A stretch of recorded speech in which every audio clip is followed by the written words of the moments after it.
Here we are. This is the first episode of The Lance Word. We have today, our guest is Dr. Carl Ells, author of Free at Last, The Gospel and the African American Experience. That is the right title, correct? Oh, that's correct. That is correct. I first read this book about 15 years ago, and what's really cool is Intervarsity Press has reissued as part of their, what do we call it, the signature collection. Yeah. Free at Last. So when you search online, the green copy with all the faces is fantastic. That's the original, but you want the signature edition. So you want this artwork here. Go to, what is it, Intervarsity Press, or just Google Intervarsity Free at Last. You could also buy this on Amazon, just about any bookseller there is. But we'd like you to go to Intervarsity and buy it from them because they're the ones who published it. Carl, how are you today? Doing great. All right. So this book, to me, what I found is it was a great foundation for understanding the African American experience and really helping to answer many of the questions of what's going on today. As a white guy growing up in America in the public schools, all I knew was Black History Month. We watched Eyes on the Prize. I knew that Booker T. Washington did some things. So what I loved about your book is it kind of brought me up to speed with the basics. A lot of people I hear are drawn to your book because it's getting them caught up. Tell us about the inspiration for the book, what's in it, and why it's so popular again.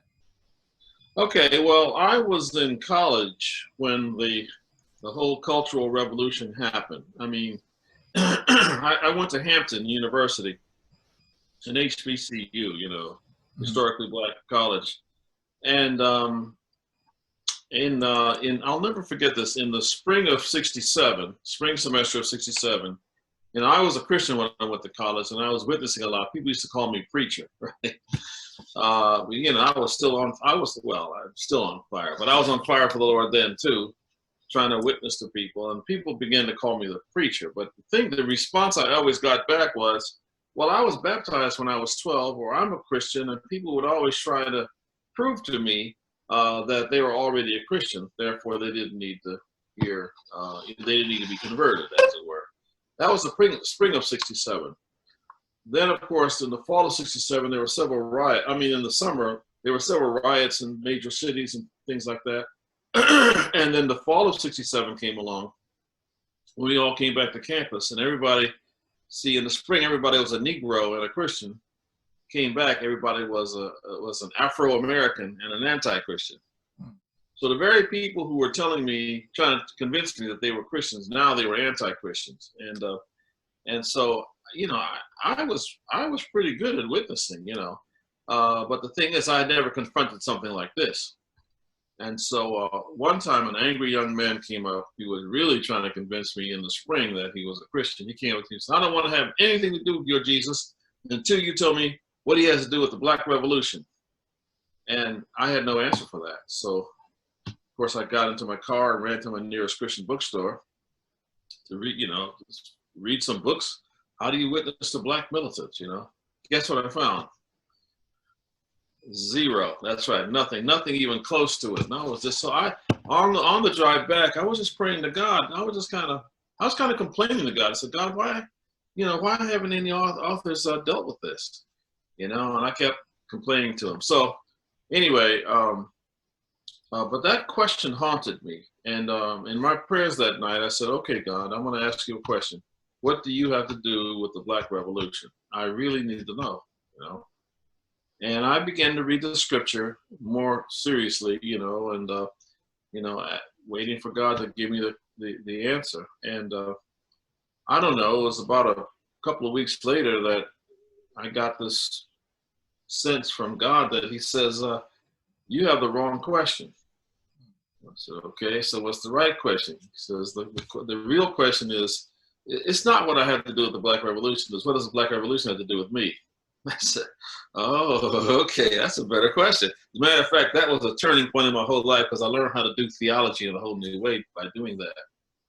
And as I began to meditate on that, I said, okay, all right, so God, what does the Black Revolution have to do with you? Because he is the Lord after all. And it must have been some months later that 3:30 in the morning I woke up with the answer, and it was like it was stuff that I never would have thought about. But it's like God just kind of dumped these files on me into my brain, and it dawned on me that God is at work through history. Mm.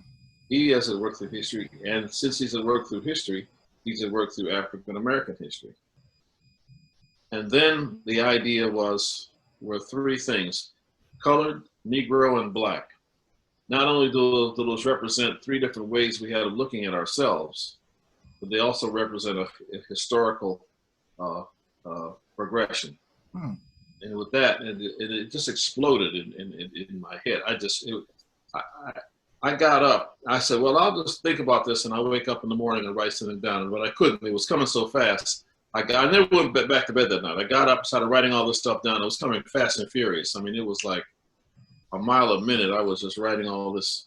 And about 6:30, maybe 7, maybe 8, I pretty much had it all out there. And then I started organizing it in outline form. Mm-hmm. And then I realized that what I was looking at was a book outline. Hmm. And so that happened in 69, believe it or not. Wow. 1969.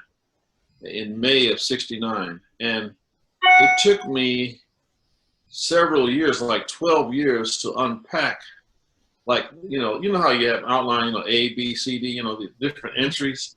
I put a word down or two, or maybe a short sentence, but I didn't have a way to articulate the concepts. Does that make sense? Yeah. It took me 12 years to unpack the concept to be able to articulate them, all right? And so then by that time, I was going to seminary, and that was in 76 or so. I went to seminary, and while there, you had to write papers, right?